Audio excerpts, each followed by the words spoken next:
아멘. 할렐루야. 위대하시고 전등하시면서도 살아계셔서 지금 이 자리에 우리와 함께 계시고, 그런 하나님이 지극히 우리를 사랑하신다라는 것을 믿는 믿음으로 우리는 예배하고 있습니다. 이게 진짜라고 믿어지기 시작하면은 주체할 수가 없어요. 그러니까 머리로 지식으로 답을 쓰는 것까지는 그냥 쓰고 할 수 있는데, 이게 경험되고 믿어지기 시작하면 그때부터는 이게 흥분되기 시작하고, 이 감동이 감동을 만들어내고, 그것이 또 다른 우리의 믿음을 만들어내고, 걷잡을 수 없이 하나님의 은혜가 우리를 막 파도를 타고선 가듯이 끌려가게끔 하죠.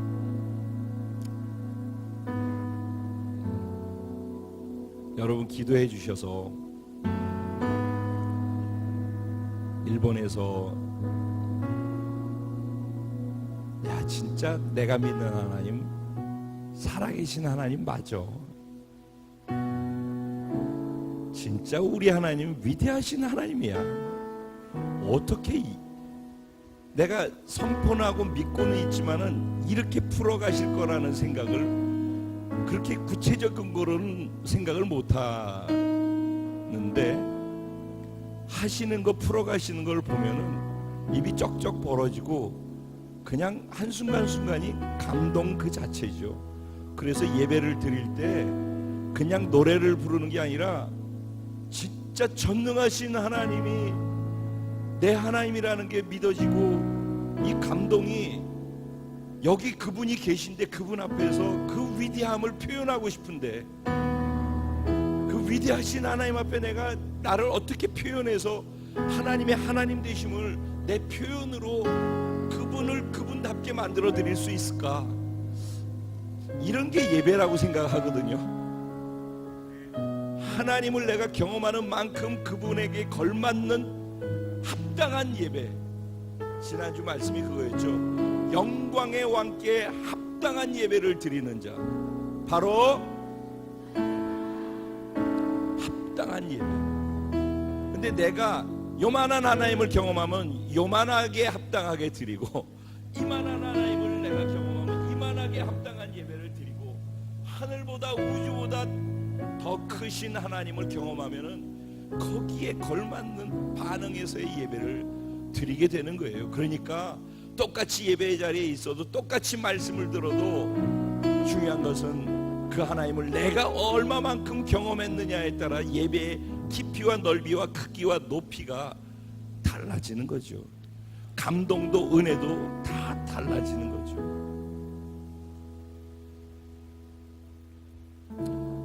제가 일본에 10년 전부터 선교를 한다고 들어갔었는데, 사실 말이 선교지 한 사람 한 사람씩을 만나서 전도하는 것이었거든요.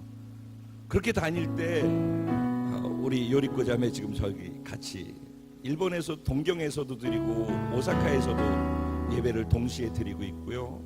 중국에서도, 중국은 장소를 얘기할 수 없지만은 한 군데가 아니라 두 군데에서 예배를 또 드리고 있어요. 지금 이 시간에 여러분 우리들과 함께 미국에서도 캐나다에서도 우리나라에서도 이 시간 함께 인터넷이나 모바일을 통해서 예배하는 우리 공동체에 속해 있는 예배자들이 있단 말이죠. 지금 이 시간에도 요리코 자매 어제 전화 못 받아서 미안해. 이런 거예요. 바로 옆에 있으니까. 요리코 자매 아무것도 모를 때, 예수님 막 믿었을 때 일본으로 선교사로 보내놓고서 전도하러 다니면서 네가 일본의 부흥의 주역이 될 거야. 일본의 부흥은 이미 시작됐어. 지금 벌써 시작됐어. 그 부흥의 주역이 바로 너라니까. 두고 봐. 하나님이 너를 어떻게 쓰실지. 제가 그랬어요. 예전부터 유명하잖아요. 제가 뻥치는 목사라고.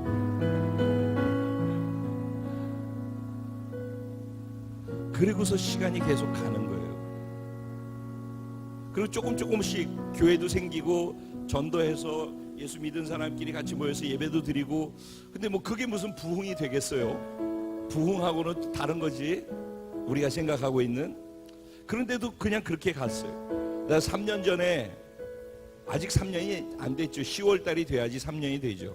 근데 실질적으로는 3년 전이죠. 캠프가 막 끝나는 그 시간이었으니까 하나님께서 우리 예배팀과 함께 일본으로 들어가서 이제는 개인전도 하지 말고 일본의 교회, 일본 사람들이 있는 일본 교회와 함께 예배를 드리기 시작하라고 마음을 주셨어요. 거의 불가능한 상황 속에서 그냥 우리 모두 다 순종의 걸음을 떼기 시작했죠. 그때로부터 3개월마다 한 번씩 예배를 드렸어요. 그래서 한 4교회를 계속 돌아가면서 예배를 드렸던 것밖에 없어요. 그런데 올해 5월 달에는 일본 전체가 500주년 종교개혁 기념으로 이제는 일본은 선교 받는 나라가 선교하는 나라로 바뀌겠다라는 결단을 하면서 일본 선교 페스타를 처음으로 열었죠. 거기에 3일 동안 하는 것의 오프닝 예배를 저희 이 공동체를 통해서 예배를 열게 하셨죠. 그것도 참 큰 은혜였어요. 그런데 한 교회에서 4교회를 다니면서 예배를 드리면서도 분명히 하나님께서 일본의 지역의 연합 예배를 드리게 할 것이다라는 마음을 주셔서 이제 멀지 않아 그런 일이 일어날 거라고 계속 외치고 다녔었어요. 그런데 이번 교회 예배를 드리러 다니는 것에서 첫 번째 캠프가 시작됐잖아요. 이번에 120명 왔어요. 우리 여기하고 비교하면 큰 게 아니죠. 근데 일본에서는 어떻게 이 인원이 모였느냐라고 얘기를 해요. 있을 수 없는 일이 일어났다라고 얘기를 해요. 왜 지금 모든 교회가 다 자기 교회 캠프들을 하고 있대요. 여기 올 수가 없대요. 그러니까 여기 다 왔다가 또 자기 교회 캠프를 또 했어요. 근데 이번에 참석했던 분들이 한 분도 빠짐없이 너무 하나님의 깊은 은혜를 경험한 거예요. 아이부터 어른에 이르기까지. 그리고 아이들이 예배자로 바뀌고, 그러니까 그 교회 예배팀이 생겨나고, 그러니까 그 교회의 모든 분들의 어른들까지도 예배가 다 바뀌었어요. 그 자리에 참석한 분들이 순서의 깊은 은혜를 받고 뭐라고 말씀하시냐면은 내년에도 꼭 이 캠프를 해주셨으면 좋겠습니다. 몰랐는데 내년에는 정말 많은 분들을 모시고 오겠습니다. 목사님들 회의 때는 우리들이 이제는 자기 캠프하는 걸 다 내려놓고 여기로 통합해서 캠프를 열어서 모두가 다 모여서 이제 통합 캠프를 일본에서 시작해야 된다고, 우리 개개인의 것들을 다 내려놓고 여기로 하나로 모이자고, 이런 얘기가 일본 목사님들 스스로 입에서 나오기 시작했어요. 진짜 놀라운 일이에요. 그러더니 10월 달에 이제는 나라하고 오사카의 주변의 교회들까지 다 한꺼번에 모여서 오사카에서 연합 예배를 드리기로 결정을 했어요. 고베 주변에 있는 모든 교회들 아는 분들은 다 이쪽으로 와서 거기서 연합 예배를 드리기로 했어요. 교토에서 연합 예배를 드리고, 그러니까 무슨 말이냐면은 결국은 지역 연합 예배가 시작됐다는 거예요. 이제 10월 달부터 그거 시작되는 거예요. 그러면 이 말은 일본이 동쪽과 서쪽으로 나뉘어서 관서 지역과 관동 지역, 즉 동경 쪽과 오사카 쪽으로 반으로 나눈다면은 적어도 이 관서 지역 쪽이 하나님께서 우리 공동체에 주시는 은혜들을 이 관서 지역을 관통하면서 가고 있는 거예요.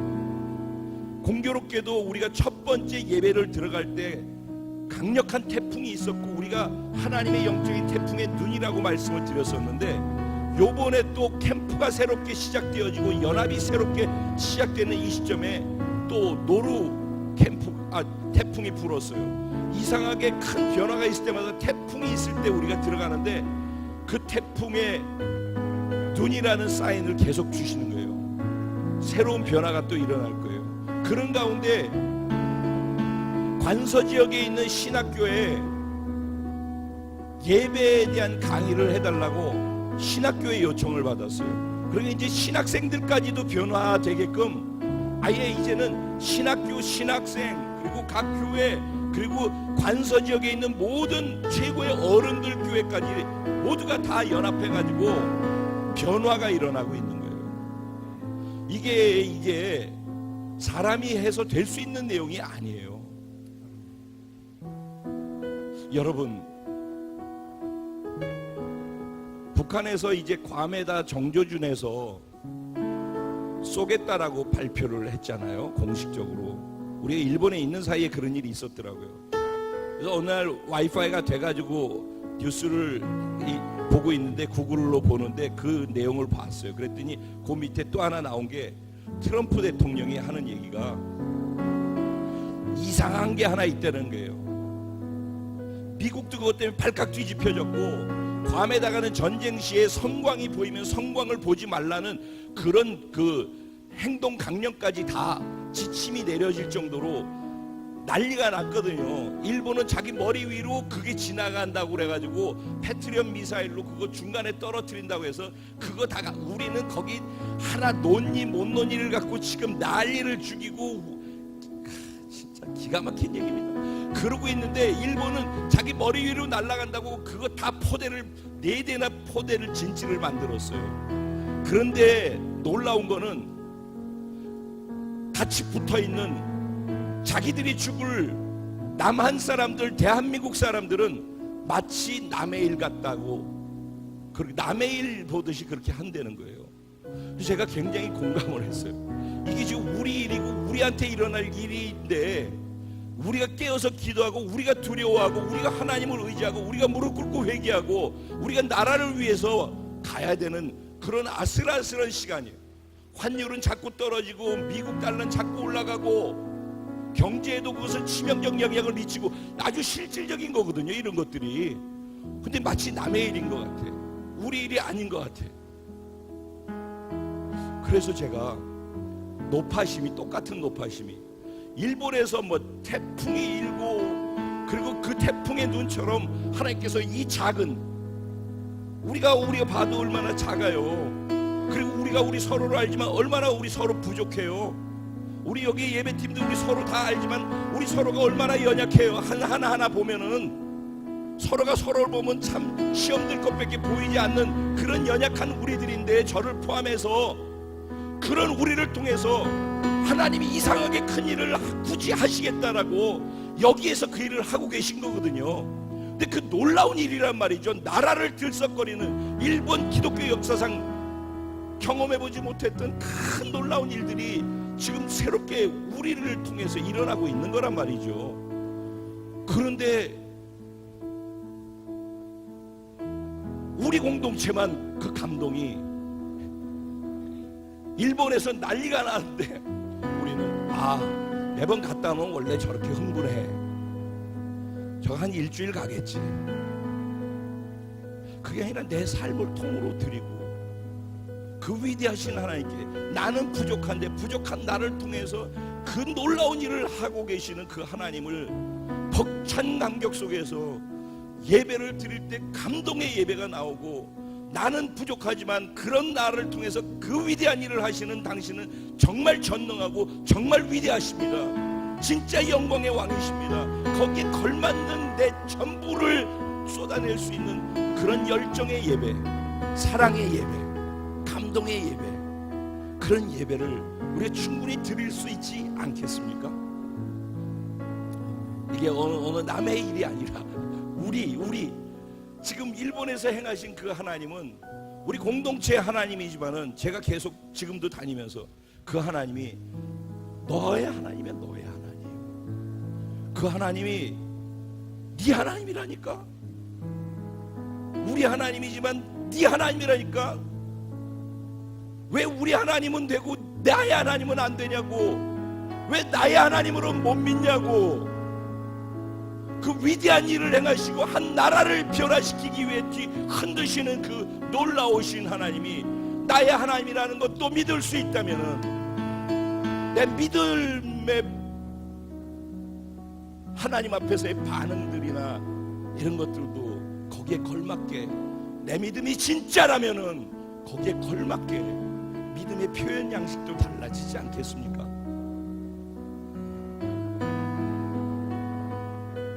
우리 하나님 정말 살아계셔요.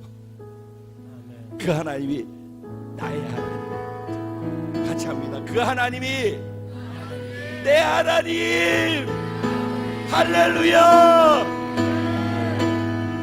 오늘 함께 예배하고 있는, 여기 인터넷과 모바일 통해서 예배하고 있는 여러분 한 분 한 분의 하나님, 올해를 흥분시키기에 충분하신 분, 내 전부를 다 쏟아도 아깝지 않은 하나님, 후회 없이 다 드려도 아깝지 않은 하나님, 우리 그 하나님께 이 시간 이후에도 하나님 당신께 합당한 예배자로 이 자리에 있게 하여 주옵시고, 내 삶의 자리로 그렇게 나갈 수 있게 하여 주옵소서. 그 믿음을 갖고 현장으로 나갈 수 있게 하여 주옵소서. 우리 주님의 이름을 간절히 3번 부르고 하나님께 기도드린 후에 하나님의 말씀을 함께 듣겠습니다. 기도드리겠습니다. 주여, 주여,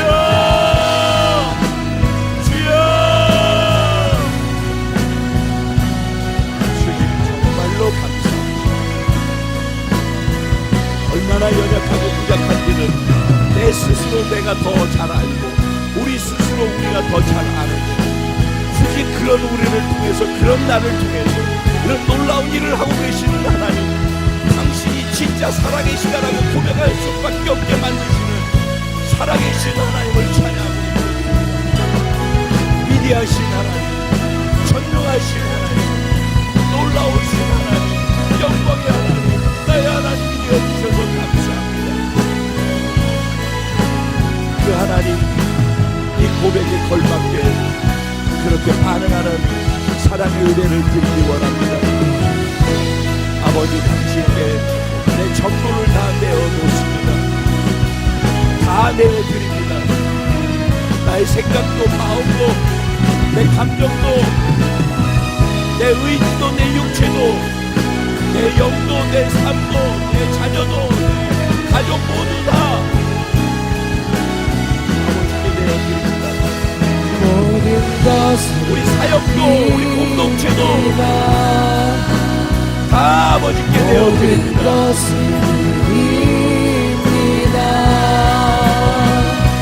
당신 것이오니 당신이 사용하시고 주관하여 주옵소서.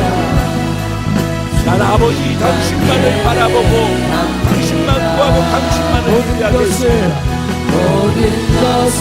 사람이 보이지 않게 하시고 여기 계신 전능하신 하나님만 보이게 하여 주옵소서.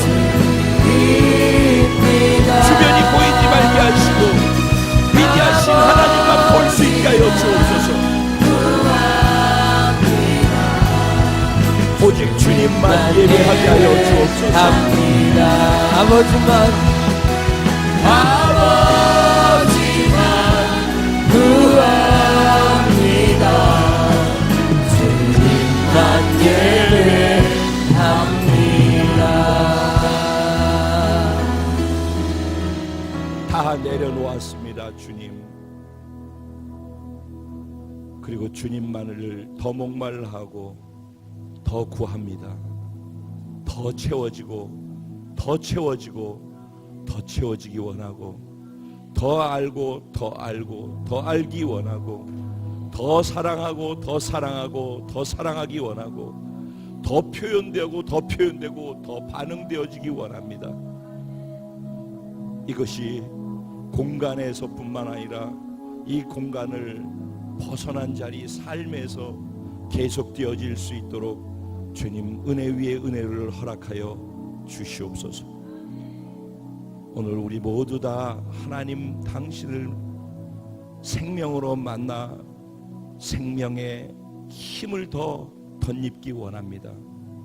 우리 예배 통해 우리 영이 더 살아날 뿐만 아니라 영의 힘을 얻고 영적인 존재로 살 수 있게 은혜를 주실 줄로 믿습니다.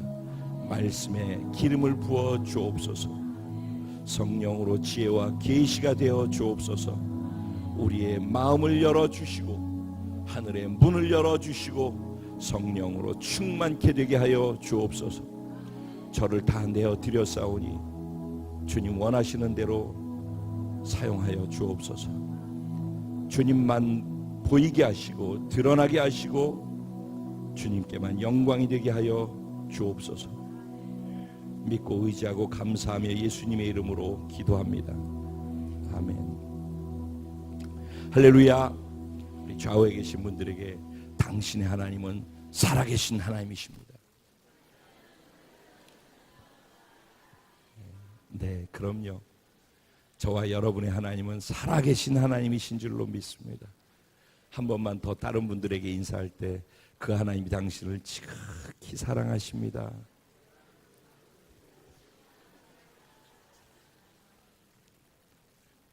네, 하나님이 저와 여러분을 지극히 사랑하시는 줄로 믿습니다. 오늘 그 하나님께서 주시는 말씀을 함께 보도록 하겠습니다. 은혜 받으실 하나님 말씀은 요한복음 8장 1절부터 11절까지 말씀이 되겠습니다. 요한복음 8장 1절부터 11절까지 말씀이 되겠습니다. 제가 한 절, 여러분 한 절씩 교독하시고 11절 말씀은 한 마음으로 합독하도록 하겠습니다. 예수는 감람산으로 가시니라.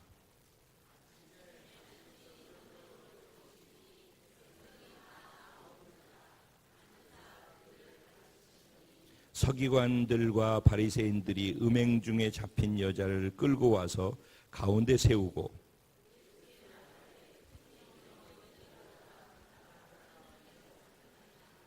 모세는 율법에 이러한 여자를 돌로 치라 명하였거니와 선생은 어떻게 말하겠나이까?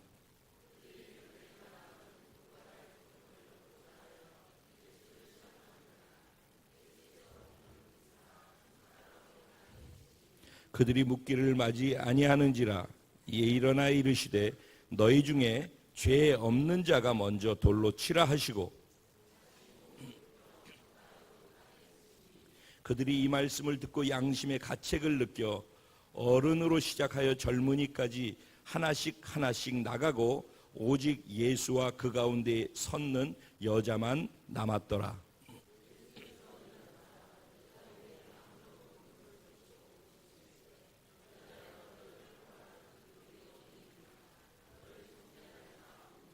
다 같이 대답하되 주여 없나이다.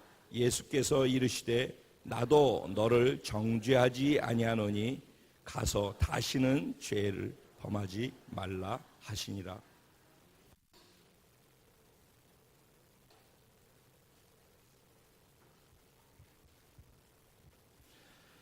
오늘 이 본문 말씀으로 은혜와 용서의 주님을 만나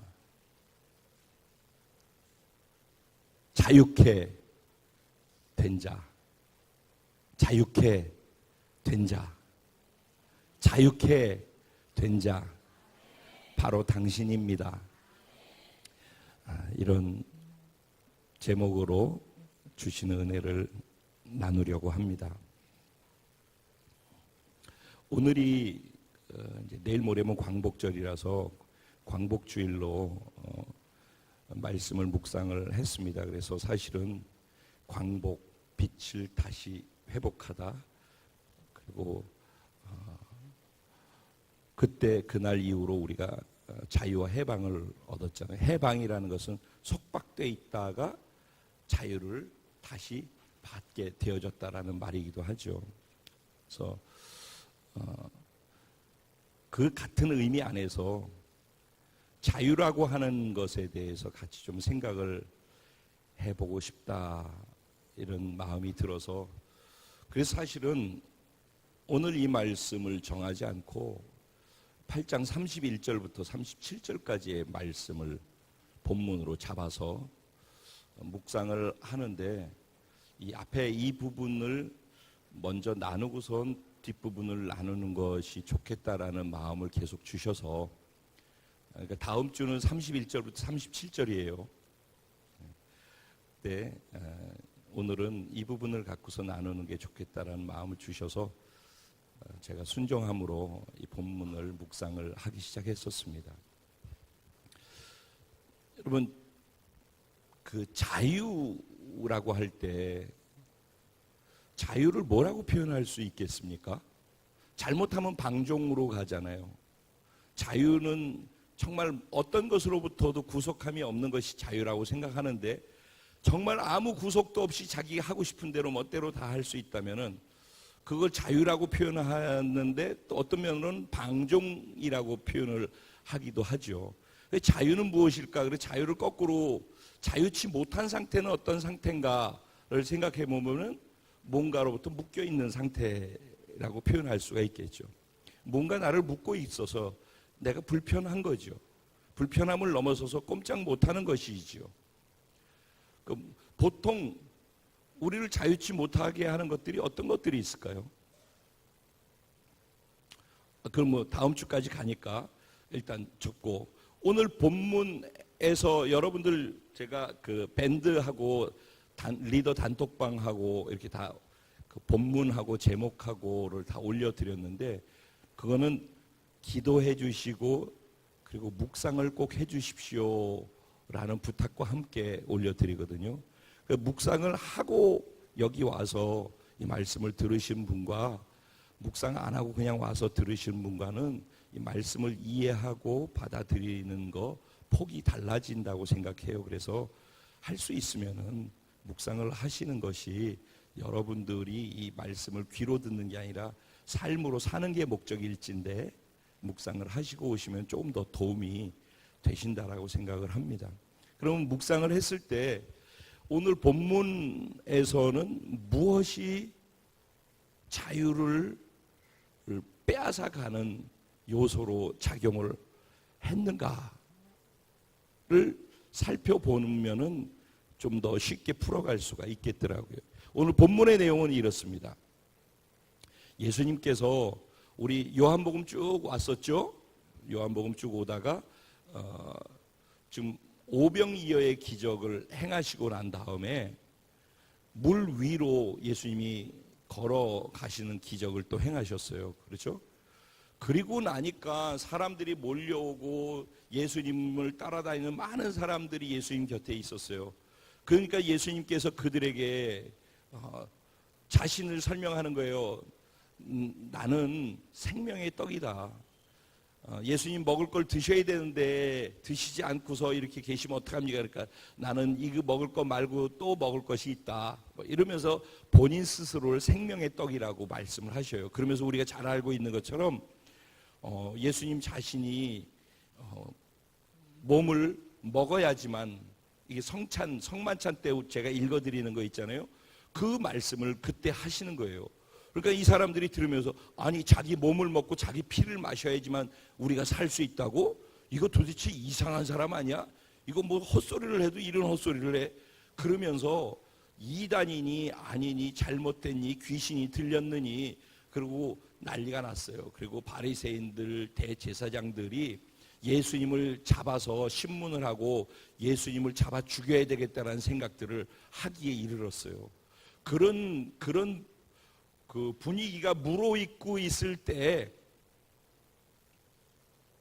예수님께서 그 자기를 죽이려고 한다는 걸 아시고 유대 지역으로 가지 않고, 유대 지역에 그런 대제사장이나 서기관들이나 바리새인들이 그쪽에 많이 있으니까 그쪽으로 안 가고 갈릴리 지역에서, 그러니까 북쪽에서 주로 사역을 하셨어요. 그러니까 제자들이, 아니 저쪽으로 가가지고 사람들 많은 데에서 똑같이 기적을 행하시고 이렇게 하셔야죠. 그렇게 이제 제자들이 얘기도 하고 그랬어요. 그런 가운데 오늘은 초막절이 가까웠어요. 초막절이 무엇인지 지난번에 말씀 나눴을 때 기억하시죠? 유월절, 초막절, 장막절, 또 하나 무교절과 유월절, 또 뭐 있었죠? 맥추절이 있었죠. 그 다음에 장막절, 초막절이 있죠. 그러니까 지금은 초막절, 초막절의 의미는 뭐라고 그랬었죠?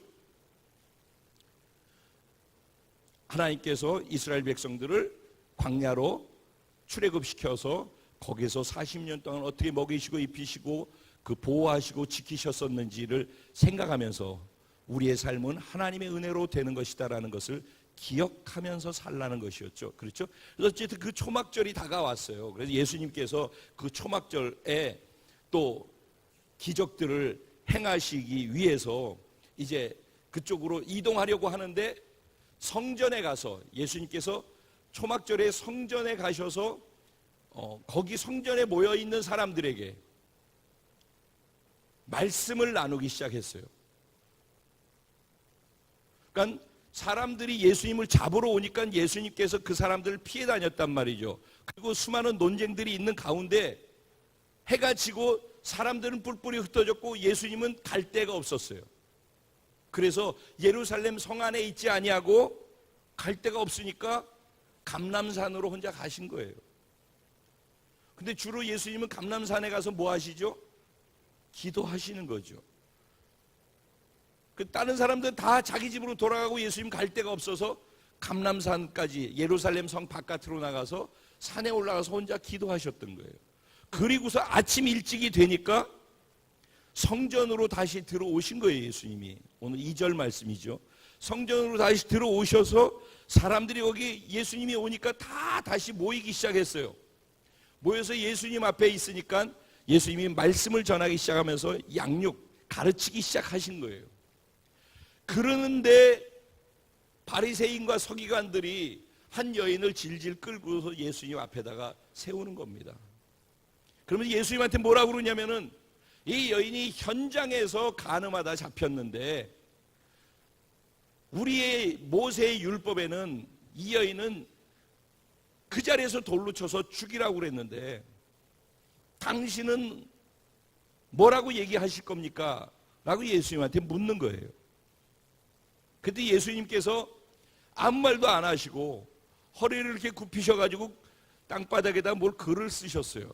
그래서 뭘 글을 쓰고서 말을 안 하시니까 이 바리새인과 서기관들이 의기양양해서 아 이제 빠져나갈 구멍이 없으니까 기가 죽어가지고 저러고 있구나 생각을 해가지고 몰아치면서 계속 아니 당신은 뭐라고 얘기할 건지 빨리 얘기를 하시라니까 라고 하니까 예수님께서 계속해서 다시 또 뭐라고 쓰셨어요.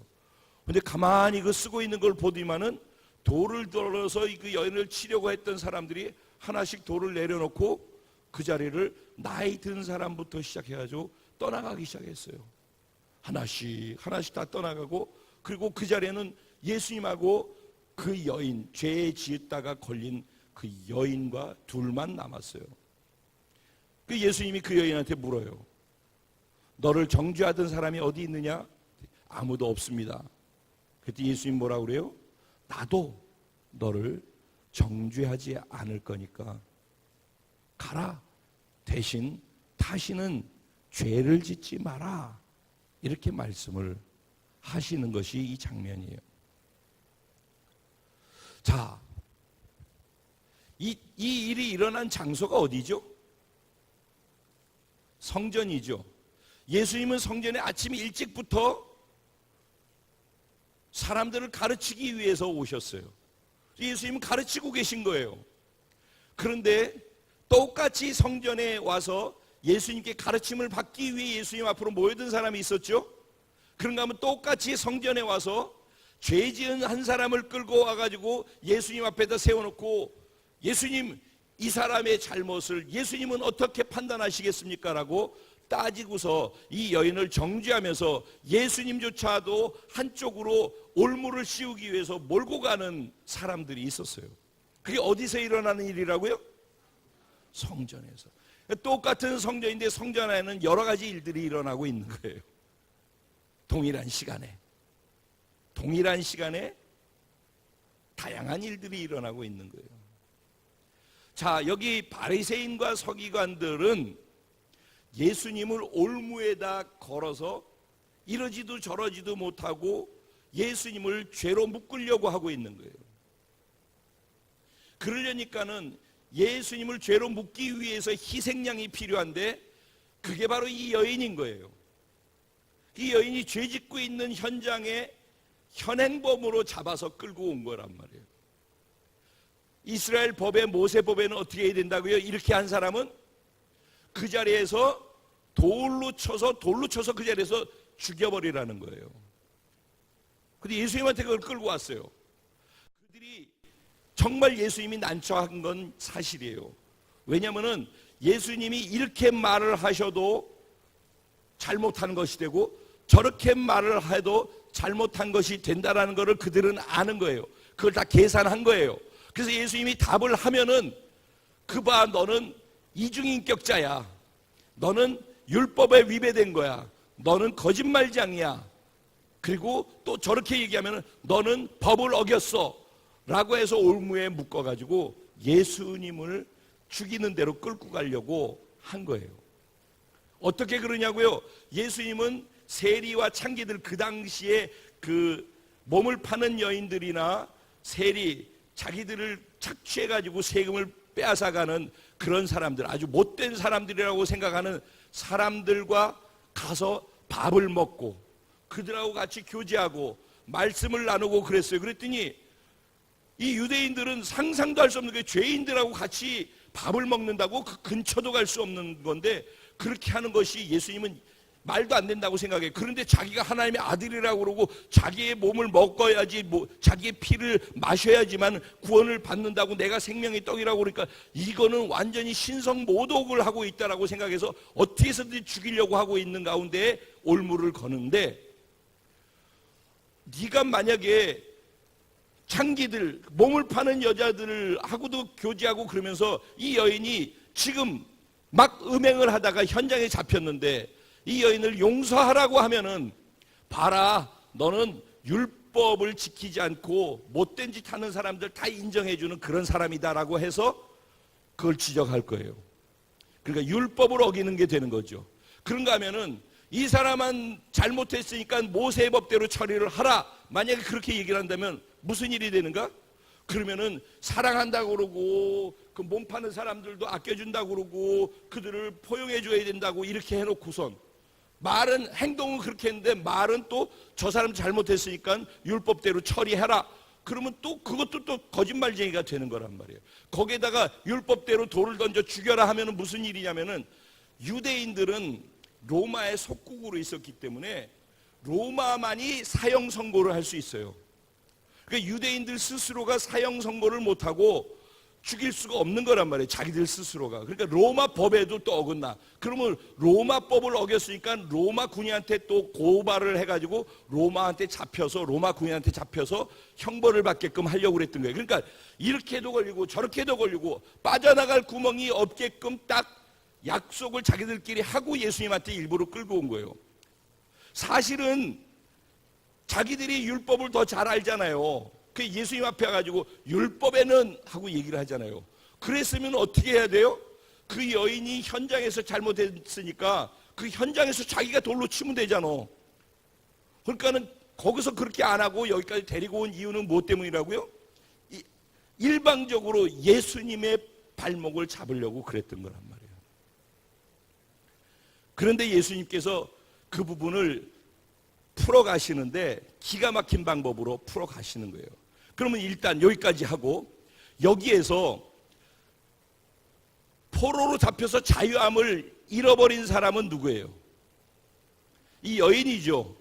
이 여인을 자유치 못하게 만들었던 요소가 이 본문 안에서는 뭐가 있을까요? 이 여인을 자유치 못하게 만들었던 요소, 죄죠. 율법 그 자체는 자유치 못한 게 아니에요. 율법을 어겼을 때 자유치 못하게 되는 거예요. 그러니까 율법은 우리를, 죄를 보여주는 역할이에요. 거울과 같은 역할이에요. 그러니까 거울이 뭐 잘못된 게 있겠어요? 거울은 그냥 거울인 거예요. 그리고 거울을 보면 여기 시커멓으면 닦으라는 거거든요. 그러니까 거울을 보면서 시커멓게 묻은 게 보이는 거예요. 그러니까 죄가 드러나는 거란 말이에요. 그러니까 율법은 죄를 드러내는 역할을 하는 거지 죄를 해결할 수 없어요. 이게 율법이에요. 근데 어쨌든 율법이 문제가 아니라 그 율법을 어긴 것이 문제예요. 그러니까 즉 율법을 어기면 죄라고 얘기를 하잖아요. 죄가 그 여인을, 자유를 빼앗아간 거예요. 죄가. 그러니까 우리들은 방종을 하고 자유라고 하는 것이 내 하고 싶은 대로 하고 내 멋대로 살면은 그게 자유라고 생각하는데, 그 가운데 하나님의 법이나 이 세상 법이나 법을 어기게 되면은 자유한다라고 한 것이 나를 얽매이게 만드는 요소로 작용하죠. 교통법을 어기게 되면은 법에 의해서 구속되잖아요. 알코올 마시고선 운전을 하다가 잡히면은 멈추게 되잖아요. 이런 것들이 다 내가 자유한다라고 하는 것이 그 자유가 아니라는 거예요. 결국은 나를 자유치 못하도록 묶이게 만드는 요소가 된다는 거예요. 또 한 가지, 그 자유를 빼앗아간 게 누구죠? 사람이죠, 사람. 결국은 그 사람이 죄를 지었는데 그 사람이 죄 지은 것 때문에 그 사람 스스로가 정죄감에 빠지고 스스로 자책하고 자학하고 자기가 그렇게 되죠. 그런가 하면은 자기 스스로 그런 것뿐만 아니라 다른 사람이 언제나 다른 사람이 그 사람의 자유를 빼앗아가는 거예요. 그 자유를 빼앗아가는 요소로 작용하는 게 누구냐? 언제나 사람인 거예요. 사람. 지금 여기서도 누가 하고 있어요?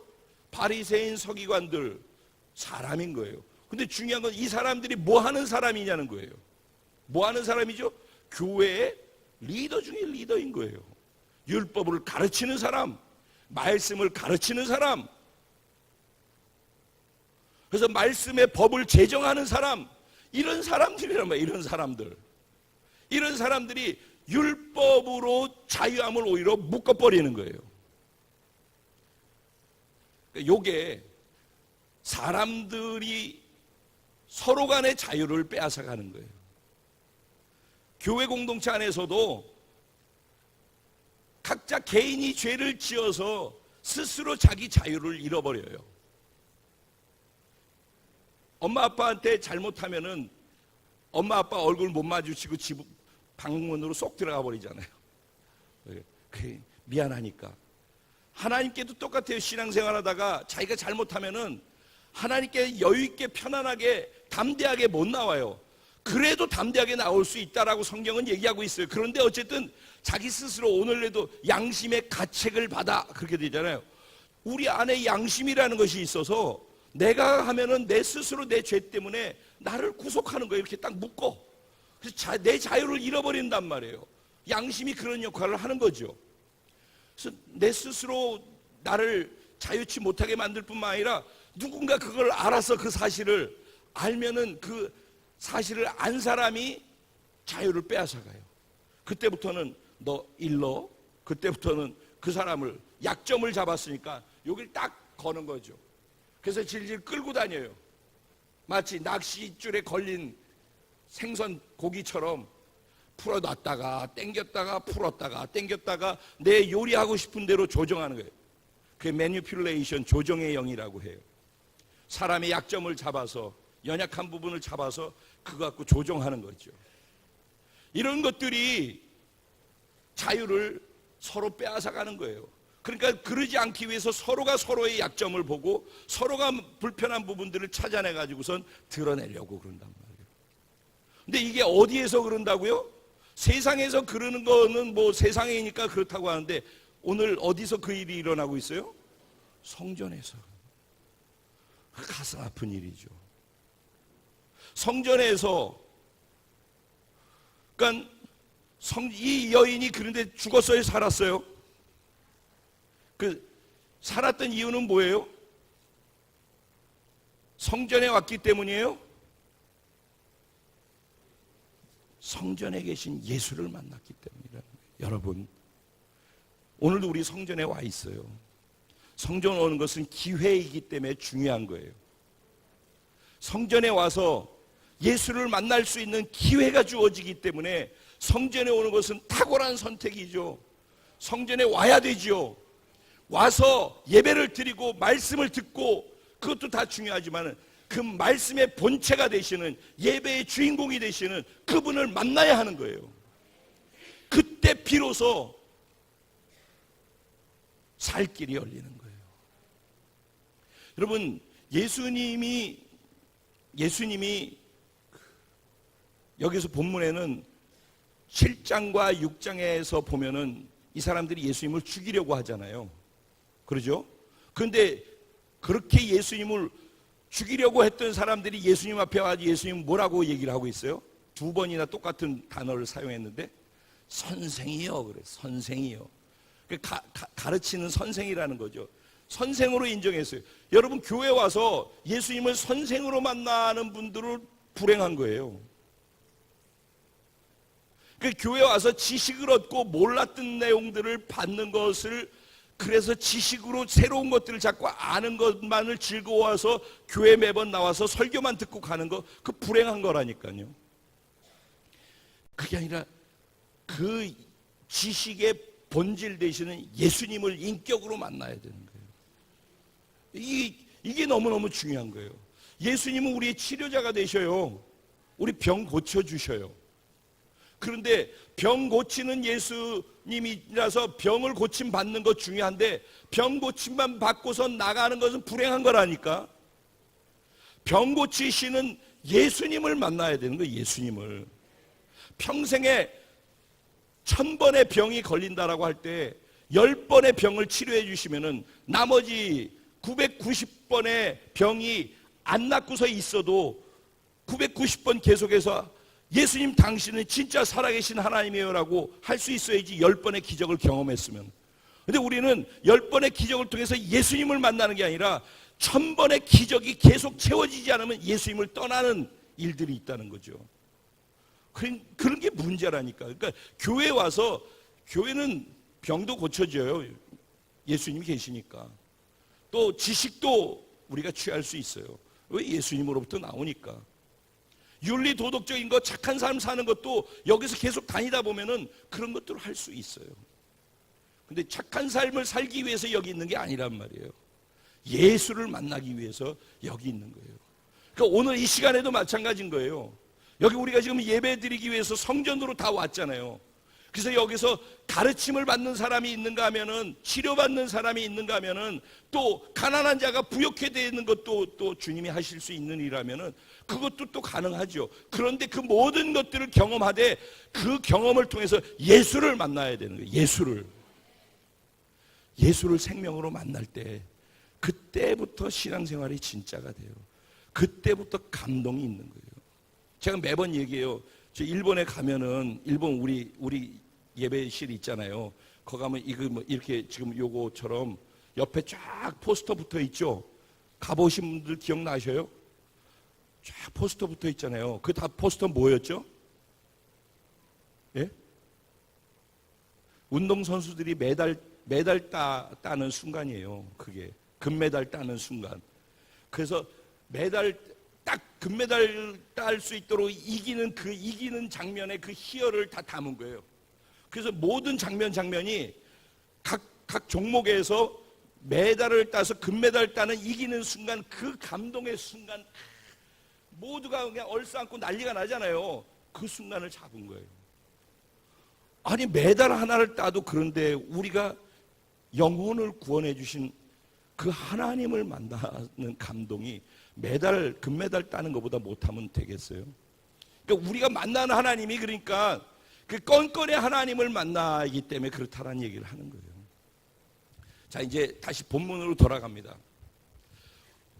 오늘 본문에는 예수님께서 해결하신 방법에 대해서 나와요. 예수님이 해결하시는데 손가락으로 바닥에다 쓰셨다는 말이 나오죠. 성경에서 예수님이 책을 쓰셨다라는 말 들어보신 적 있으십니까? 예수님은 책을 안 쓰셨어요. 예수님은 사시는 모습이 책이었어요. 책을 써서 사람들한테 지식을 주는 게 아니라 자신이 사는 모습을 통해서 다른 사람이 그걸 보고 그렇게 같이 살아갈 수 있도록 도전하시고 삶을 바꿔주시는 역할을 하셨단 말이에요.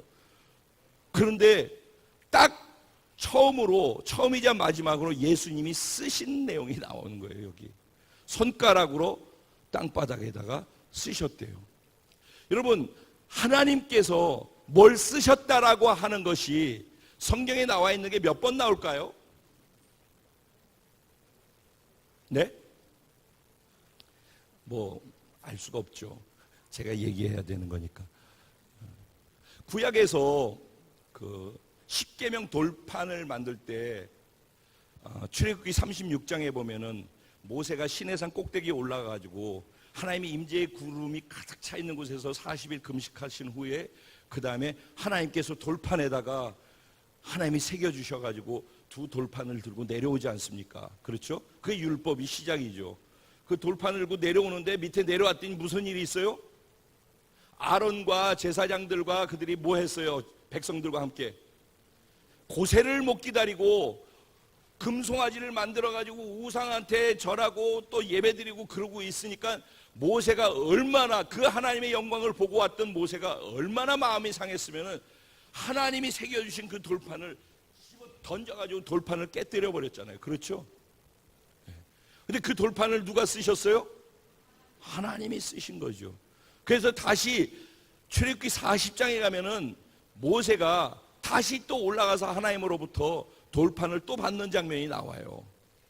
첫 번째 돌판, 두 번째 돌판 똑같은 돌판인데 차이가 무엇인지 아세요? 첫 번째 돌판은 부서졌죠. 그게 율법인 거예요. 두 번째 돌판은 뭔지 아세요? 똑같은 율법인데 다른 게 있어요. 두 번째 돌판은 이스라엘의 법궤 있죠. 하나님의 임재의 상징. 법궤 안에 세 가지가 들어가는데 뭐가 들어가죠? 만나를 담아놓은 항아리, 아론의 마른 가지에서부터 싹이 나는 기적이 있었던 그 아론의 싹난 지팡이, 그러죠? 그리고 마지막에 뭐가 있어요? 두 돌판이 들어간 거예요. 그래서 법궤 안에는 이 세 가지를 집어넣었어요. 근데 제사장이, 대제사장이 예배를, 즉 제사를 드리잖아요. 제사 드릴 때 양이나 소를 잡아서 피를 뿌리죠. 번제단에다가.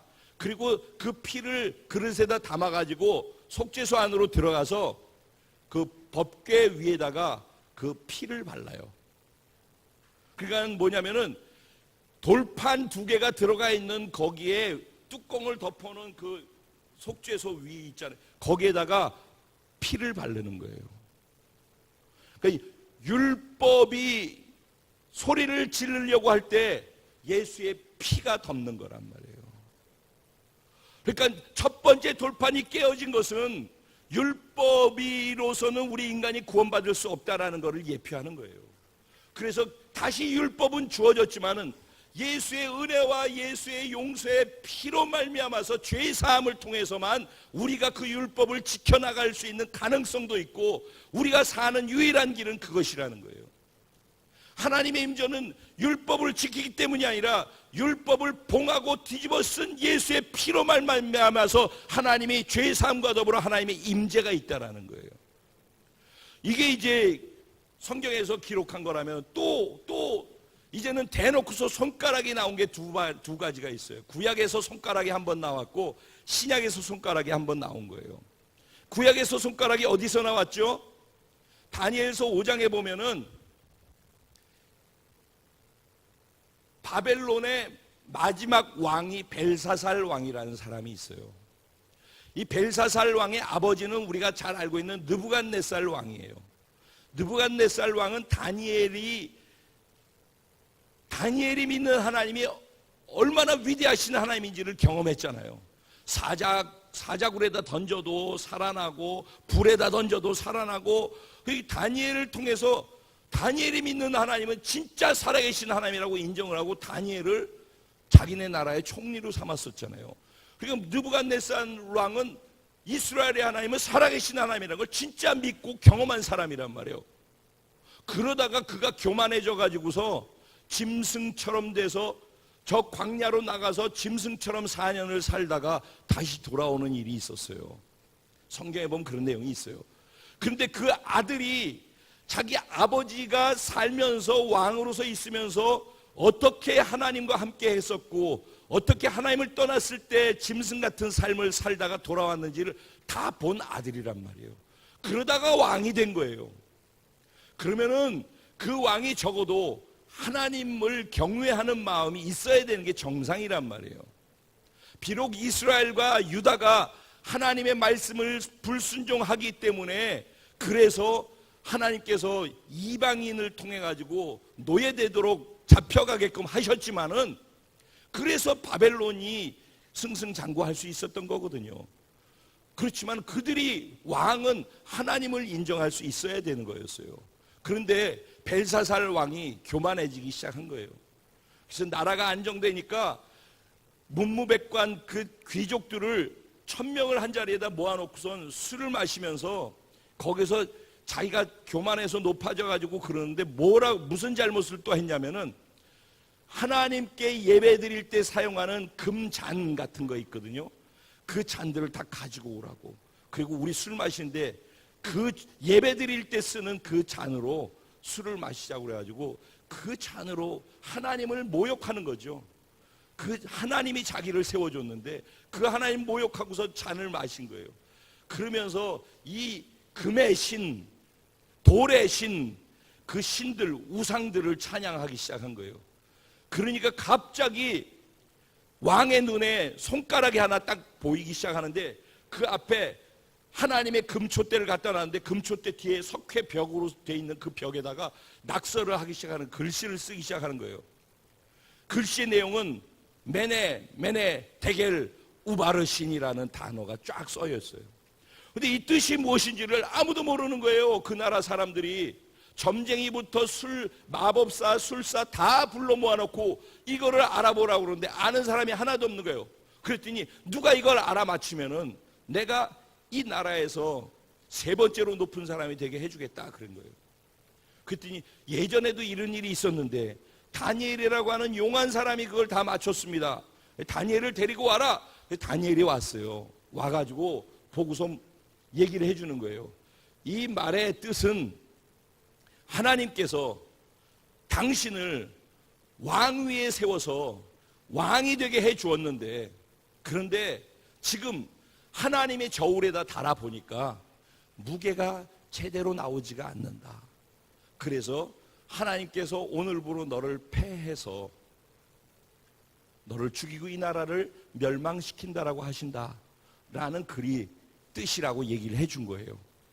그런데 어쨌든 왕이 다니엘에게 약속을 했기 때문에 다니엘한테 모든 사람들이 보는 앞에서 다니엘을 높은 지위로 올려주셨어요. 그런데 그 술 파티가 열리고 있는 그때 메데와 파사, 오늘날로 치면 페르시아이기도 하고 또 오늘날로 치면 이란이기도 해요. 그들이 터널을 통해 가지고 들어와 가지고 그날 술잔치 하는 날 바벨론이 멸망한 거예요. 그래서 벨사살이 마지막 왕이 됐어요. 그날 벨사살은 죽임을 당했어요. 그러니까 여기에서 이 손가락의 의미는 무엇이에요? 뭐를 얘기했어요? 하나님의 저울에 달았더니 하나님의 무게에 합당치 않게 나왔다는 거예요. 여러분, 만약에 하나님께서 나 한 사람, 임창표 한 사람의 인생을 오늘 이 시간까지 여기 서 있는 나를 하나님의 저울에다 무게에다 달았을 때 제가 과연 하나님이 원하시는 무게가 나올 수 있을까요? 그럼 저도 똑같이 죽어야 되는 거예요. 지금 이 자리에서. 이게 뭐예요? 첫 번째 손가락 메네 데겔 우바라신이라고 하는 그 뜻이 뭐예요? 그게 율법이라는 거예요. 그게. 근데 두 번째 손가락, 오늘 예수 그리스도를 통해서 성경에서 두 번째 손가락이 등장하는 거예요. 이 두 번째 손가락이 무엇을 의미했습니까? 율법을 가지고 와서 죽이겠다라고 하는 그 사람들 앞에서 예수님도 잘못하면은 자유를 잃어버리고 죽어야 되는 그런 위기의 상황 속에서 예수님께서 뭐라고 쓰셨단 말이에요. 근데 여러분, 성경에서 이 지금 우리가 66권 성경이 있지 않습니까? 오늘은 간단한 건데 굉장히 사실은 깊은 것을 얘기하고 있어요. 66권 성경을 갖다가 채택할 때, 그러니까 정경이라고 해요. 진짜 성경으로 인정해 주는 것. 외경이 있어요. 캐톨릭에서는 외경도 성경처럼 받아들이고 우리는 정경이라고 해서 66권 우리가 지금 사용하고 있는 이거를 성경으로 쳐요. 그런데 성경에다 집어넣을 때 요한복음의 8장에 오늘 이 본문 1절부터 11절까지를 성경에다 집어넣어야 할지 말아야 할지를 놓고 고민을 많이 했어요. 왜냐하면은 아니 그 자리에서 음행을 하다가 잡혀가지고 온 사람인데 돌로 쳐서 죽이라고 율법이 돼 있는데 만약에 이 사람을 용서하셨죠, 예수님이. 근데 이 내용을 여기다 기록한 거를 그대로 집어넣어서 성경으로 넣으면은 이젠 모든 죄 지은 사람들을 다 용서받을 거 아니냐는 거예요. 그러면 교회의 거룩함의 권위가 사라질 거 아니냐는 거예요. 그래서 어떤 사본에는 이 내용이 빠지기도 했고 또 어떤 사본은 그래도 들어가야 된다고 해서 넣기도 하고 그래서 옛날 성경 사본들 가운데 어떤 사본에는 이게 내용이 있기도 하고 없기도 하고 그런 내용이에요. 그럼 여러분들한테 한번 묻겠습니다. 여러분, 예수님이 용서하지 못하실 죄가 있을까요? 있을까요? 다시 또 한번 우리가 공감대를 형성하기 위해서 70년대 미국이 굉장히 힘들고 어려울 때였어요. 그리고 정치적으로도 그렇고 그러니까 사람들이 다 마음이 힘들었고 젊은이들이 집에서도 왜냐면 집이 다 어려우니까 다 나가가지고 돈을 벌러 나가고 그리고 지금 오늘 우리들하고 똑같아요 어쩌면은 그러다 보니까 자녀들이 부모 사랑 못 받고 자라고 그래가지고 마음이 어렵고 그러는데 이 사회적으로도 어렵고 집에서도 어렵고 그러니까 이게 반항하고 그런 것들이 히피 쪽으로서 나와. 예전에 히피족이라는 얘기 들어봤죠? 그 머리 장발하고 다니고 그냥 노숙자로 살고 이랬던 거. 전 노숙자는 아니었지만 장발은 했었어요. 그런 시절이 있었어요. 70년대.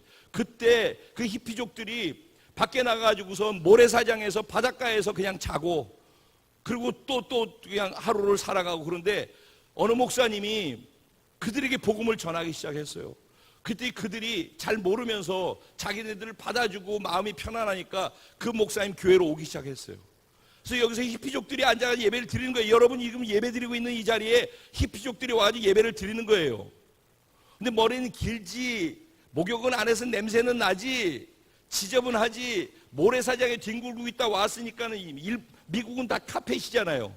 그럼 여기 카펫에 모래 다 떨어지지, 이거 베큐um 하려니까, 청소하려니까 힘들지. 그러니까 이 사람들 오는 게 교회 사람들은 싫은 거예요. 그런 가운데다가 아무것도 모르니까 이게 미국에는 그 우리 성찬 잔 꽂는 거 있죠. 구멍이 이렇게 나 있어요. 앞에. 여러분들 앞에 구멍이. 근데 거기에다 아무것도 모르니까 쓱 누워가지고 발가락 거기다 끼고 있지. 그러면은 우리들이 예배 드리다가 그런 거 보면은 여러분 옆에 만약에 그런 사람 하나 딱 있어봐. 여러 명도 아니고 한 사람만 옆에서 그러고 있어봐. 다 수근수근 하고 있을걸? 시험 들어가지고. 저 사람 때문에 우리 교회 딴 사람 다 못 온다. 큰일 났다. 만약에 몸 파는 직업을 가진 여인이 여기 와가지고서 있는데 어떻게 다 알게 됐어. 그럼 그때부터 그 사람이 전도해가지고서 또 몸 파는 여인이 하나 왔어. 그럼 몸 파는 여인이 저쪽에 몇 명이 앉아 있어. 예를 들면은. 그러면 이제 그때부터는 우리 교회 이제 다 됐다. 어떻게 해서든 저들이 못 오게 해야 되겠는데. 이런 모습들이 성전에 끌고 와가지고 돌로 던져야지만 된다고 율법에 써 있다고 하는 모습하고 똑같은 거라니까. 건강한 교회는 노랑머리 빨간머리들이 많아야 된다니까. 물론 그들이 변화돼가지고 색깔이 또 바뀌겠지만 세상에 있는 사람들이 많이 여기 와야지. 근데 그걸 감당할 수 있는 게 목사가 감당하는 게 아니라 여러분들이 감당할 수 있는 그만큼의 능력과 성숙이 돼 있어야지 하나님이 그런 사람들을 여기에 보내주신다니까. 하나님 그런 사람들 때문에 십자가에 못 박혀 죽으셨다고. 만약에 그 사람들을 여기 오지 못하고 그 사람들은 죄를 지어서 돌을 맞아야 된다면은 어떻게 저런 사람을 용서할 수 있어요? 어떻게 저렇게 죄진 사람 지존파 인육을 먹었다며 어떻게 그래도 저런 사람을 용서할 수 있어요? 인간의 법으로는 사형을 당하지. 그렇지만은 용서하라는 게 성경에서 이야기인 거예요. 근데 만약에 교회마저도 그런 사람은 용서할 수 없어요. 그러면은 용서받을 수 없는 대상이 바로 나라는 걸 알아야 돼. 내가 바로 그 죄인인 거예요. 여기서 이렇게 얘기하고 있는 죄가 그들이 지은 죄를 다 지은 사람이라고요. 우리들이 다 죄인이라니까. 누가 누구를 지적할 수가 있어요? 아무도 여기서 얘기할 사람이 없어요.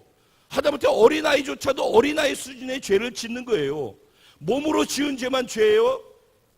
마음으로 생각으로 지은 것도 죄라며. 그리고 죄의 뿌리와 근원은 하나님으로부터 떨어지고 멀어지는 것을 죄라고 하는 거거든. 그러면 여기서 죄 없는 사람이 어디 있냐고. 하나님이 용서를 필요로 하지 않는 사람이 어디 있느냐고. 근데 왜 서로의 연약한 부분을 갖고서 그거를 기다려주지 못하냐고. 왜 용납을 못하냐고. 왜 서로 간에 교회 안에가 가장 뭐가 안타깝고 뭐가 어떻고 제일 말이 많은 것도 또 교회가 되잖아요. 만약에 그 사람이 그렇게 정죄를 받아야 된다면은 그 정죄해야 된다고 말하는 사람은 더 정죄를 받아야 되는 거예요. 어떤 학자가 그렇게 얘기했어요. 이 여인은 동물적인 그 정욕 때문에 죄를 지었고 그것은 참 잘못한 것이라고. 그런데 이 여인이 하나님께 나와서 용서받지 못하도록 가로막고 그렇게 예수를 믿지 못하게 한 것은 악마적인 죄를 지은 거라고. 그래서 예수님께서 죄 지은 사람들 곁에 가서 있었고 바리새인과 서기관들을 향하여서는 독사의 자식들아라고 얘기를 했던 이유가 거기에 있는 거죠. 이 가늠한 여인이 용서받는 그 용서의 은혜가 나한테 임했기 때문에 오늘 내가 이렇게 있지 않겠습니까? 저와 여러분이 기다려줄 줄 알고 내가 용서받은 것처럼 용서할 줄 알고 우리 공동체가 그렇게 서로가 서로를 용납하고 이해하고 용서하고 품어줄 수 있는 성숙된 공동체, 이런 것 때문에 맞니 틀리니 기분이 좋니 나쁘니 이럴 거 하느라고 에너지 쏟고 자기 감정과 시간을 거기다 쏟느라고 영혼들을 향해서 살리고 세우는 것에 시간을 빼앗기지 드리지 못하고 살아가는 것처럼 하나님 앞에 죄스러운 게 어디 있어요? 내 감정 때문에 내가 기분 나쁜 것 때문에 저 사람이 내 마음에 들지 않기 때문에 그거 얘기하느라고 가서 영혼들을 살리고 세우기 위해서 움직여야 되는 그 시간을 쓸데없이 잡아먹고 없애버린다면 그게 더 큰 잘못 아니겠어요? 어차피 하나님이 용서하시는 모두 대상들인데. 그래서 자유라고 하는 것은 사실은 죄 때문에 자유를 잃어버릴 뿐만 아니라 사람이 서로에게 자유를 빼앗아 가는 거거든요. 그 사람에서 제외될 수 있는 사람이 여기 있냐고요. 아무도 없잖아요. 나도 사람이고 우리도 다 사람인데 우리가 우리를 놔줘야 되는 거예요. 우리가 우리 서로를 놔줘야 돼요. 내 율법으로 딱 자기가 생각하고 있는 옳고 그름의 잣대를 내려놔야 되는 거예요. 그래야지 살리는 영이 움직이기 시작해요. 내가 내 잣대를 갖고 이건 맞고 이건 틀리고 이럴 수가 있냐고 그러고 흥분하고 그게 다 결국은 뭐냐면 내가 잘난 나 좀 봐달라는 거거든요. 근데 그런 나는 더 잘못하고 있는 거거든요. 다 우리가 그걸 용서를 필요로 하는 사람이죠. 우리 서로를 놔줄 수 있는 은혜가 있기를 소원합니다. 서로가 서로를 풀어서 자유케 해줄 수 있기를 원합니다. 남편이 아내를 놔줘야 되고 아내가 남편을 풀어줘야 합니다. 부모가 자녀를 풀어줘야 되고 자녀가 부모를 풀어줘야 하는 것입니다. 리더들이 미숙숙해서 있는 자라지 못하고 있는 지체들을 보고 풀어줘야 되고 기다려줘야 되는 겁니다. 그럴 때 하나님이 살리는 영으로 역사하시는 일들이 더 커져가는 거예요. 나를 통해서, 우리를 통해서. 여러분 구역 안에서 이런 일들이 활성화되기 시작할 때 하나님께서 사람들을 우리들 가운데 붙이시고 사람들을 보내실 거예요. 여러분 다른 어떤 곳에도 사람에게는 희망이 없다라는 걸 알고 믿게 되길 바랍니다. 그래서 우리는 교회에도 사람을 만나기 위해서 오지 말고 예수를 오늘 만나야 하는 거예요. 우리의 좌절한 시간, 절망의 시간, 실패한 시간, 그리고 죄 지은 시간 사람들한테 드러내서 나를, 내 죄, 내 잘못, 나의 연약함을 보여줄 수 없어서 그것 때문에 자학하면서 고통하면서 온 이 모든 것 다 예수를 만나면서 답을 얻을 수 있는 거예요. 예수님은 다 그걸 받아들이고서 해결해 주실 수 있어요. 오늘 그러니까 오늘 설교를 듣고 지식을 듣고 가는 게 아니라 예수를 만나야 하는 거예요. 이 설교의 주인공 되신 예수를 만나야 하는 거예요. 이 여인이 용서를 경험했던 그 예수를 내가 오늘 용서로 경험해야 하는 것이고, 용서해 줄 수 있는 예수로 만나야 하는 거예요. 내가 용서를 진심으로 경험해야지 다른 사람을 진심으로 용서할 수 있고 놔줄 수 있고 자유케 해줄 수 있어요. 내가 다른 사람을 자유케 해줄 때 내가 진정 자유를 얻게 되는 거예요. 오늘 우리 공동체 안에 그런 자유의 은혜가 있게 되기를 예수님의 이름으로 축복합니다. 기도하실 때 나를 묶고 있는, 나를 자유하지 못하게 묶고 있는 것은 무엇인가? 어떤 사람에 의해서 내가 묶여 있는가? 아니면 내가 옳다고 생각하는 나의 옳고 그름의 기준에 의해서 내가 묶여 있고, 그 기준에 의해서 내가 다른 사람을 묶고 있지 않은가? 그래서 우리가 서로가 서로를 묶고 포로로 끌고 다니면서 서로 노예로 살고 있지는 않는가? 하나님, 오늘 내가 예수를 만나서 내가 먼저 자유함을 얻게 해주시고 나를 통해 묶여 있었던 것들을 풀어 자유케 해줄 수 있는 은혜가 있게 하여 주시옵소서. 우리 하나님께 각자 개인의 마음을 들고 하나님 앞으로 나아갔으면 좋겠습니다. 오늘 가늠한 여인이 만났던 그 예수 그리스도를 오늘 내가 만나는 시간이 되기를 소원합니다. 우리 주님의 이름을 한번 부르고 하나님께 기도하면서 나아가겠습니다. 기도드리겠습니다. 주여,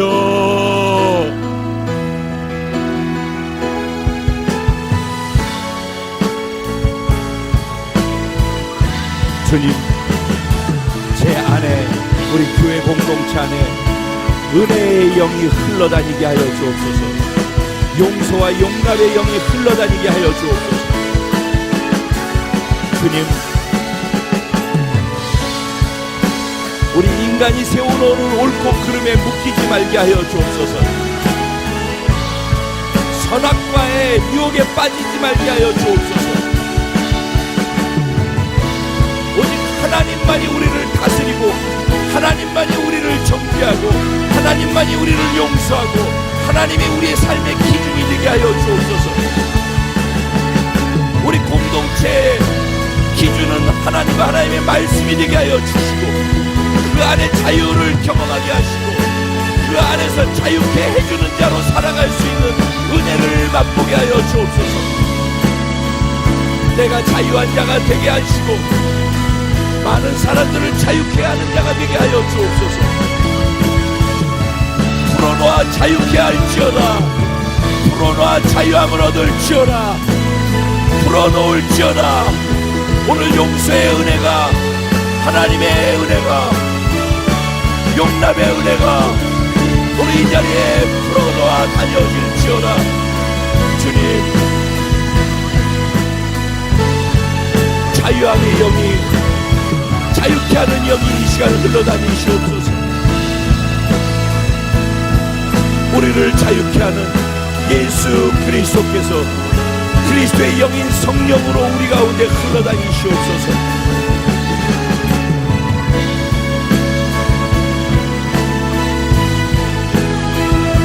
첫 번째 십계명의 돌판에 묶여 살지 말게 하시고, 보혈로 덮여있는 두 번째 십계명의 돌판을 붙잡고 살게 하여 주시옵소서. 첫 번째 손가락에 의해서 율법으로 묶여 메네메네 대계를 우발하신 하나님의 저울에 달려서 거기 제대로 미치지 못하는, 그래서 심판을 받고 죽어야 마땅한 그런 나로 살지 말게 하시고, 두 번째 손가락, 용서하는 손가락, 죄 있는 자가 먼저 불로 치라고 말씀하시는, 그리고 모두를 용서하는 그 용서의 손가락을 붙잡고 살아가게 하여 주옵소서.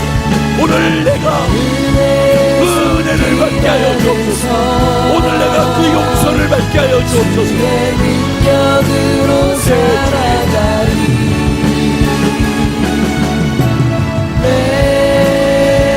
이 용서의 주인공이 내가 되게 하여 주옵소서.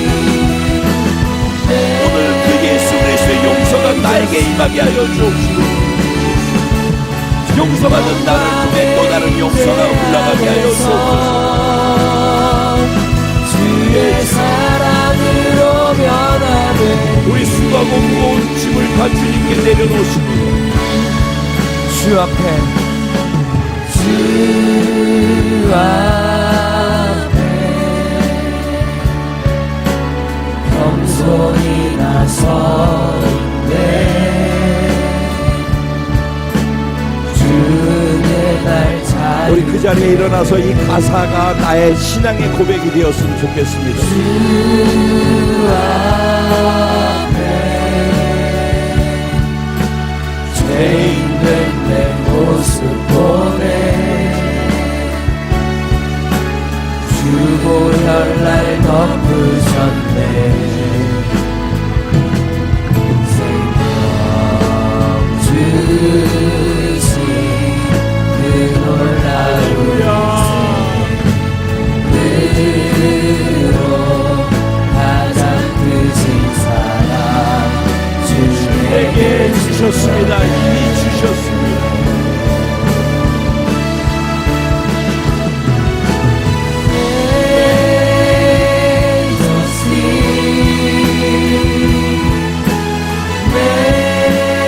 나를 용서하신 주님의 사랑이 얼마나 크고 놀라운지 주의 손길 그 안에서 용서를 경험하시기 바랍니다. 주의 능력으로 자유를 경험하시기 바랍니다.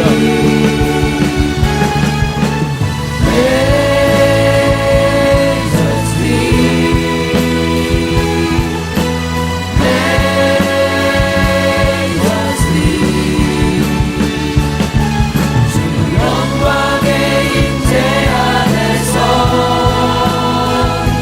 주의 사랑으로 변화되리. 주 앞에, 주 앞에 겸손한 날 겸손해. 용서받은 나, 용서받은 나 용서하네. 나 이제는 주 사랑 안에 있네. 영광의 불날 거룩해. 생명 주신 그 놀라운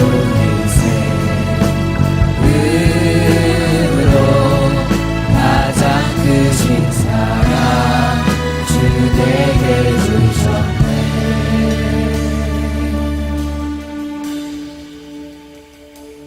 이 시간은 함께 이렇게 찬양하는 고백을 그냥 지금 우리가 찾아가서 용서하는 것을 통해서 우리가 잡고 있었고 정죄하면서 자유케 하지 못했던 사람들을 우리들 먼저 이 자리에서 지금 스스로 좀 찾아가셔서 그들을 용서하고 용납해주고 함께 하나님 주신 마음을 좀 흘려보내주면서 기도했으면 좋겠습니다. 여기서 아무리 우리가 주님, 제가 주님을 주님 이제 지체들을 용납하겠습니다, 사랑하겠습니다, 이렇게 열심히 위대한 나의 주님, 주 은혜의 손길 안에서 주의 능력으로 살아가겠다고 이렇게 아무리 기도해도 우리 삶에서 아무런 일도 일어나지 않습니다. 그냥 지금 잠시 눈을 떠주셔도 괜찮은 것 같아요. 그냥 지금 분명히 있어요. 저희들 마음 안에, 리더들 마음 안에, 지체들 한 명 한 명 안에 내가 어떠한 말들로 정죄하고 묶어서 자유케 하지 못하게 한 사람들 하나님 지금 주시는 마음이거든요. 그냥 더 많은 찬양들보다 잠시 우리가 그렇게 직접 찾아가서 용납하고 함께 하나 됨으로써 우리 안에 사랑하고 은혜 주시는 예수 그리스도를 인격적으로 함께 만나는 시간들을 좀 갖겠습니다.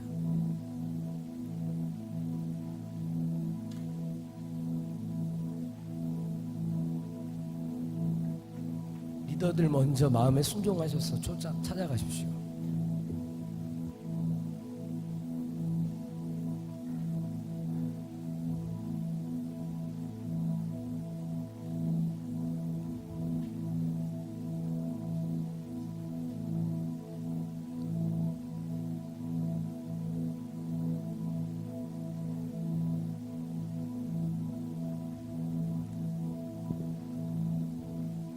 내가 놔주어야지 내가 노임을 받습니다. 내가 놔주지 않으면은 내가 묶이는 겁니다.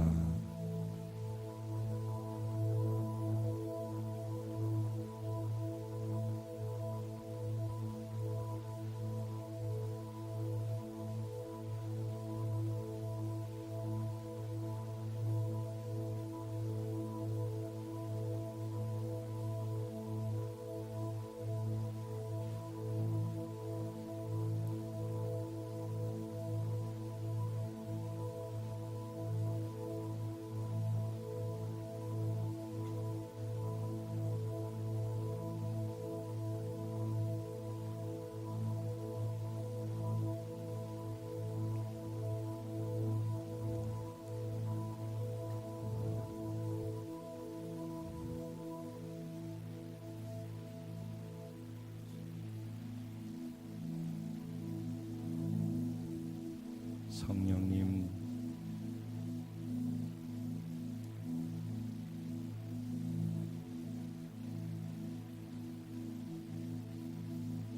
풀어주고 풀림 받는 가운데 자신이 풀어지는 은혜가 깊고 강하게 이 가운데 흘러다니게 하여 주옵소서.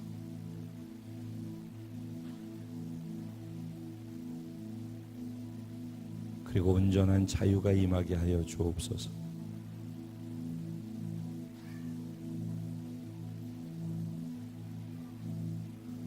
이제부터는 우리의 판단의 기준이 하나님 한 분밖에 없음을 인정할 수 있는 그런 은혜가 오늘 이 시간 이후에 우리 공동체 가운데 넘쳐날 줄로 믿습니다.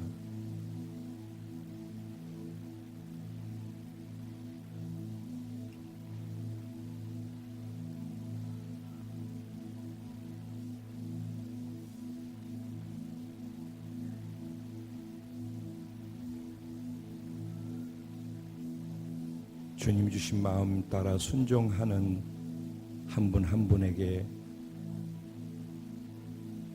그리고 그 순종에 함께 마음을 열고 하나 되어지는 한 분 한 분에게 하나님 놀라운 은혜를 부어주실 줄로 믿습니다. 놀라운 자유를 부어주실 줄로 믿습니다. 주님 성령께서 친히 행하시옵소서.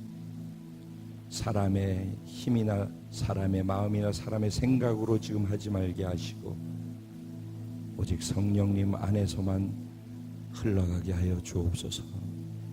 그리고 하나님만 기뻐하시고 하나님만 영광 되게 하여 주옵소서. 네, 주님.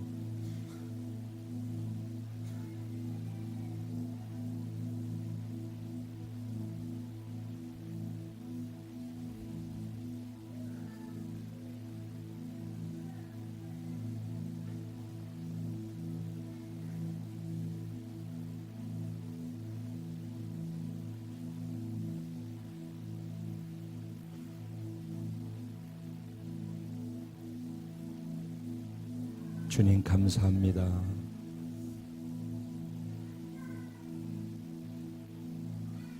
우리에게 설교 한 편으로 끝나지 않게 하시고 예수를 생명으로 만나고 용서의 주님으로 만날 수 있는 은혜를 주신 것 감사하고 내가 받은 그 용서에 감사한 마음이 내가 묻고 있었던 다른 사람들을 풀어주고 용서해주며 자유케 해줄 수 있고 또 그것을 받아들이며 서로 자유하게 되어질 수 있는 그런 은혜가 오늘 이 시간 이 자리에서 있게 하여 주시니 감사합니다.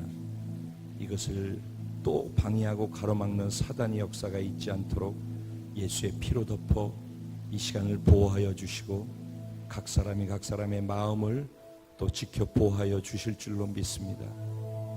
하나님, 우리 연약함과 우리의 부족함, 이 모든 것들 우리가 바로 돌로 맞아서 죽어야 되는 그런 당사자인데도 불구하고 결국 나한테 던져서 내 머리가 깨지고 내 손에 멍이 들고 내 등짝이 터져나가고 찢겨지며 온몸이 상처투성이가 되어지게끔 그렇게 내가 그 당사자인데 그 돌이 예수님을 향하게 하셔서 예수님이 십자가에 못 박히시면서 머리 찢으시고 몸 찢기시고 손과 발을 찢기시고 심장까지 터지시면서 그 돌을 대신 맞아 주셔서 오늘 내가 이렇게 산제사를 드릴 수 있게 된 것 진심으로 감사합니다. 제발 저를 포함해서 지식으로 받아들이고 지식으로 살지 말게 하시고 가슴 떨리는 감동과 은혜로 진짜 믿어져서 진짜 그렇게 용서하고 용서받은 자답게 자유함 속에서 살아갈 수 있도록 은혜를 주실 줄로 믿습니다. 주님, 이 감동이 우리 예배를 예배되게 만들고 또 예배를 깊어지게 만들 줄로 믿습니다. 주님, 우리 모두가 다 주님 앞에 있습니다. 우리를 정죄하는 수많은 사람들이 돌을 들고 우리를 노려보고 있습니다. 지금 이 시간 주님께서 땅바닥에다 손가락으로 글을 쓰시며 거기에 돌을 들고 있는 한 사람 한 사람이 지은 죄를 다 적으시고 그 사람의 이름을 적어 나가시면서 들고 있던 돌들을 내리게 하시고 뉘우치게 하시고 부끄럽게 하시고 그 자리를 떠나가게 하셨던 것처럼 오늘 우리를 그렇게 자유함의 자리로 초청해 주시고 오늘 우리가 자유케 하지 못했던 사람들을 자유케 하는 사람으로 있게 하여 주시니 감사합니다. 주님이 이제는 성령으로 우리 가운데 충만하게 임하셔서 다시는 죄의 멍에를 쓰지 말게 하시고 다른 사람의 죄를 지적하며 멍에를 씌워 자유함을 빼앗는 자가 되지 말게 하시고 남편과 아내가 서로, 부모와 자녀가 서로, 리더와 성도가 서로를 인정하고 칭찬하고 격려하고 축복하며 서로 섬겨주고 희생하고 헌신하며 살아갈 수 있는 겸손의 공동체, 용서의 공동체, 사랑의 공동체 되게 하여 주옵소서. 오늘 예배드리면서 우리가 자유케 되어졌을 때 하나님의 생명의 은혜가 치유로도 회복으로도 임할 줄로 믿습니다. 능력으로도 기적으로도 임할 줄로 믿습니다. 용서와 사랑을 경험한 우리 가운데 하나님께서 새로운 회복의 은혜를 허락해 주실 줄로 믿습니다. 다시 오늘 완전히 새로운 피조물이 돼서 새롭게 시작할 수 있는 능력도 부여해 주신 줄로 믿습니다. 이 모든 것을 믿음으로 받아들이고 믿음으로 자유케 될 줄로 믿습니다. 하나님만 홀로 영광 받아 주옵소서.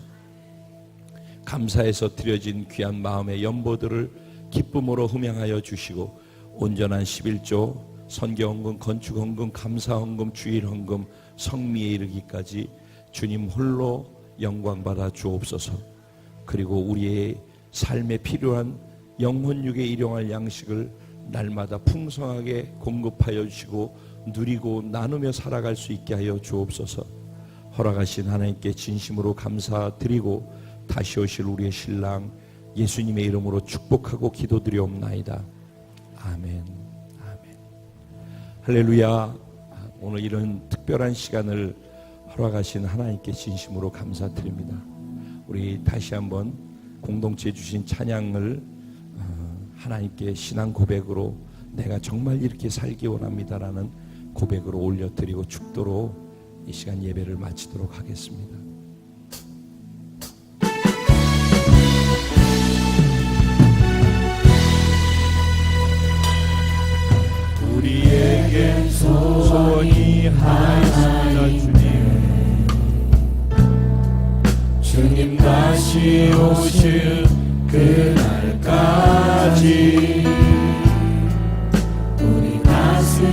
세리 주의 십자가 사랑 나의 교회를 사랑케 하네.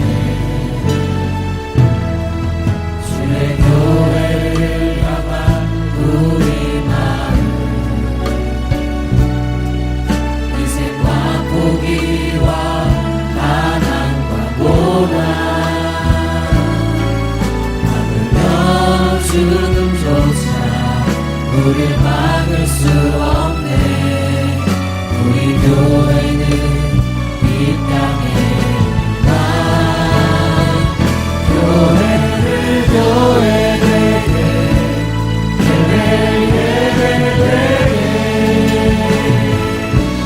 우리 사용하소서. 진정한 무게가 오늘 임하도록 우리 사용하소서. 성령 안에 예배하리라. 자유의 마음으로 사랑으로 사역하리라.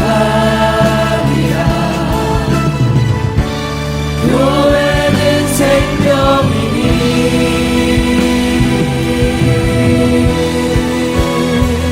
교회를 교회되게 예배되게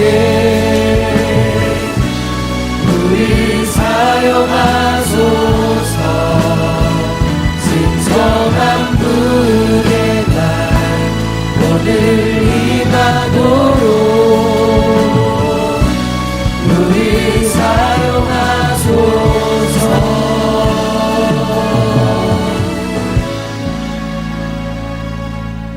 지금은 우리 주 예수 그리스도의 무한하신 은혜와 아버지 하나님의 영원하시고도 극진하신 사랑과 보혜사 성령님의 감화 감동 위로 내주 충만 교통 역사하시는 축복이 오늘 하나님의 말씀을 듣고 내가 삶의 기준이 되고 왕이 돼서 내가 판단하고 옳고 그름 가운데 내가 정죄하고 그리고 또 내가 그 정죄에 묶여서 자유함 없이 살았던 모든 삶을 이 시간 십자가에 못 박고 이제 예수 그리스도를 왕으로 다시 회복하고 하나님이 심판하시고 하나님이 판단하심으로 내어드리고 나는 날마다 자유함 속에 자유케 해주는 자로 살겠다고 성령과 함께 이 자리를 떠나가는 사랑하는 모든 성도들의 머리 위에와 가정과 생활과 자녀와 범사 위에 월드비전 커뮤니티에 속해 함께 예배한 모든 영혼들 위에 이제로부터 영원까지 함께 계실지어다.